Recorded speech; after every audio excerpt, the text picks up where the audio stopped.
Hey guys, what's up? Welcome back to the shop once again. So today I have a 2010 Ford F-150 543 valve, of course. And it just had a complete timing job, including Ford oil pump, at a Ford dealer up in Wisconsin, okay? The problem is the customer brought it in for a ticking tapping noise, and the darn thing left with a ticking tapping noise, yet he paid thousands of dollars. Now, I'm not saying the dealer did the timing job wrong at all. I have not pulled anything apart on here yet.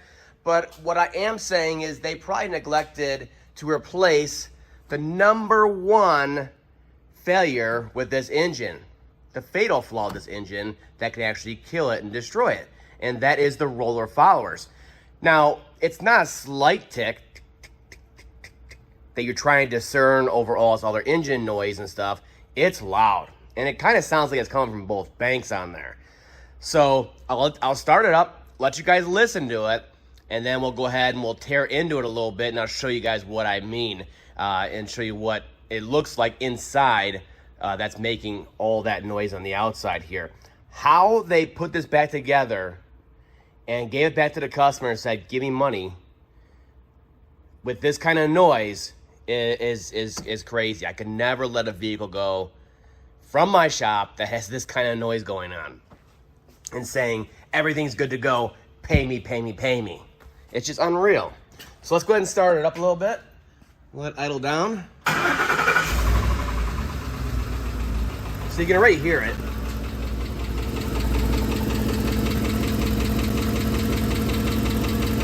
And all that noise is going to resonate down here. I mean, it's quite loud, right? And it sounds like it's on the driver's side and the passenger side.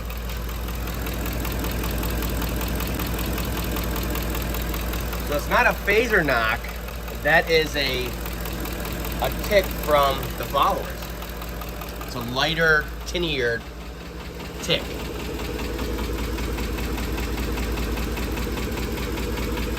And if you rev the engine up, it'll go, of course, faster with the engine RPM. So you know it's definitely within the engine here.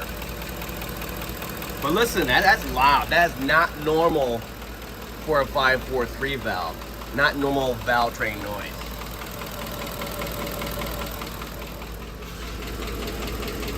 Unreal, right? So what I'm gonna do is I'm gonna start pulling a few things apart. Once I'm ready to actually lift off the valve covers and expose it, I'll bring you guys back so we can check it out together. Okay, the valve covers are off. And man, oh man, does this guy take care of his engine and changes the oil quite often. It looks like the valve covers even are immaculate. So we heard the noise mainly on the driver's side. In the video the guy sent me, I heard it on the passenger side, but noise, as we all know, travels. Either way, he wants all 24 changed out to the latest and greatest design. So let's take a look. So you just basically go along once the valve cover's off and you start rocking these back and forth to see if any are loose. They should be fairly tight in there. You know, they should have some kind of pressure on at all times, whether they're being actuated or not. So what you're also looking for is any kind of cam lobe wear, like the first, so cylinder 5 and 6 looks pretty normal, whereas you start getting back here to 7, and you can see the wear is a little too much, a little suspect, let's just say. So we're gonna start checking those. So we'll start looking at those and we're gonna do the same thing. But they feel okay. But it doesn't mean they're not seizing up, causing the scoring on there. Now what we're getting is a lash ticking tapping noise. So one of these is actually loose in here no matter what, and it's coming apart and chewing up the cam. So of course, usually it's 3 and 4 or 7 and 8 where this occurs at. So if we get you back in here, you can see this one right here is all chewed up. You can see the surface of the roller is all chewed up on there. And of course, if I get my finger in here, I can get in here and see it. This engine's smoking hot still, guys. Patience, patience, grasshopper. Okay, put my hand deep in there. See how it's loosened, like way too loose? You can see the nose is up and it's not being actuated, but so is this nose right here. So you compare it. I'm doing the same thing. I'm playing with it from the back side here. Nose is up, it's not being actuated. And you can see this follower right here is not moving. See how it moves just a little bit like that? When I try to rock it, compare to this one. And that's where you're getting all that ticking, tapping noise. And that just travels throughout the cam, throughout the engine. It even travels out through the exhaust and into the cat. That's why it sounds so freaking loud. So let's take a look at the passenger side. Now the passenger side, like I said, 3 and 4 is most common on this engine. And, you know, all the cam lobes basically on this side look okay. But again, it looks fine. We get in here, we start, you know, feeling for any kind of looseness on these, and they all feel okay. But I'm telling you, it can be deceiving. I've had many instances where I go through, I feel my hand like this, you know, make sure they're not being actuated by the cam, and they feel fine, everything looks good. You go ahead and pull the cam off there to see them in person, you know, get the follower out themselves and hold them in your hand and move them around. And the darn thing is as loose as can be or even seized up.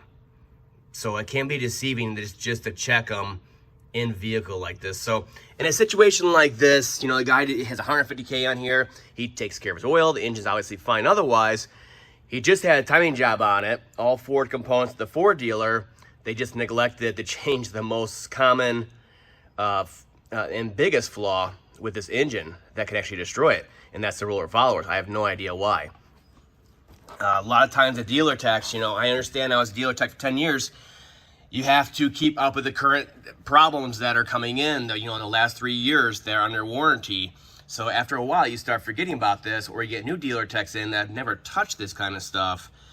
And it's kind of like, you know, real textbook at that point. Just follow the book and they don't know any different, you know. And it takes experience to know what fails on here and what to zero in on and replace every time you're in here. And that's why this guy drove all the way down to me to get this figured out, you know. He just wants to run right and not explode, basically. So I'm gonna go ahead and start pulling, you know, the followers out. And once I get them off to the side on the bench, we'll take a look at them. And then it looks like I'm gonna have to change the cam on this side. I can almost guarantee the nose gets damaged whenever the follower seizes up like that. So probably changing the cam on this side too. So once I get out on the bench, we'll take a look and I'll show you what to look for when you're hearing this kind of concern on your vehicle. Okay, so here are the roller followers. I pulled them out and put them on the bench here in order. The reason being is we know the driver's side had some damage back here from a loose follower that failed and seized. But the passenger side, I really didn't see any failed followers. But until you get them out, you're not really gonna know if they seize or they're loose and possibly damaging the cam lobe. And when the cam is in the vehicle, like you see here, you know, you can't do a real good inspection 360 of the cam lobes while it's in vehicle, you know. So the best way to do it is to pull them out in order, check them, you know, spin them, check to see if they're loose at all, any kind of play in them. And if they're all okay, then you know the camshaft wasn't damaged in some hidden place, you know. Here is the driver's side, and we know, what is it, number 8's intake over here was definitely failed, but we want to check the rest of them here. And you're also looking at the side profile. You see that there should be higher up like that, sticking up above the actual rocker arm, the roller part. That's how they should be. Once the needle bearings start failing, they'll drop like you see here. You see that profile's different? Yeah. Plus you can see on this one, obviously it's seized. Doesn't move anymore. It's grinding into it. And of course, obviously has ruined the cam lobe. So in the cam, like I said, in vehicles a little harder to look at. You're looking at it, right? Everything looks fine. Especially on number 8, it doesn't look so bad if you're looking at it. See, oh, it don't look so bad. That's fine.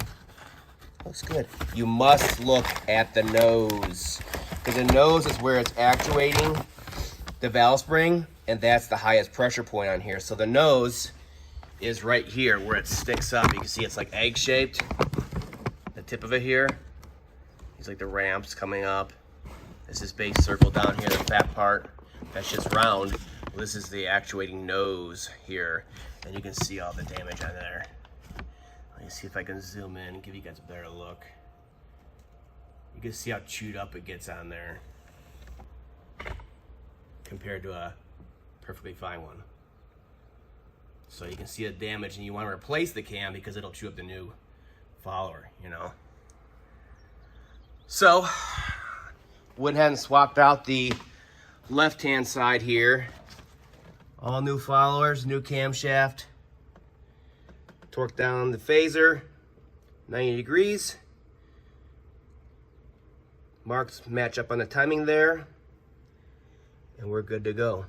So once the sealant dries on the valve cover here, I'll go ahead and we'll start it up and let you listen how it should sound when it's all together and running right. All right, here we go. Everything's back together, nice and dry. Let's see how she sounds.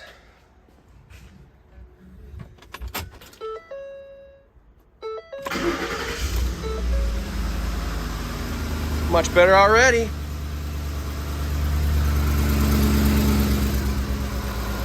More ticking, tapping. Obvious exhaust manifold leak on this side. You can smell it too, you know.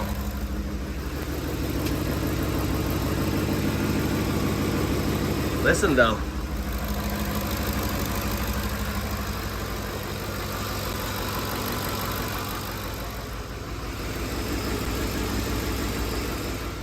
Another one fixed.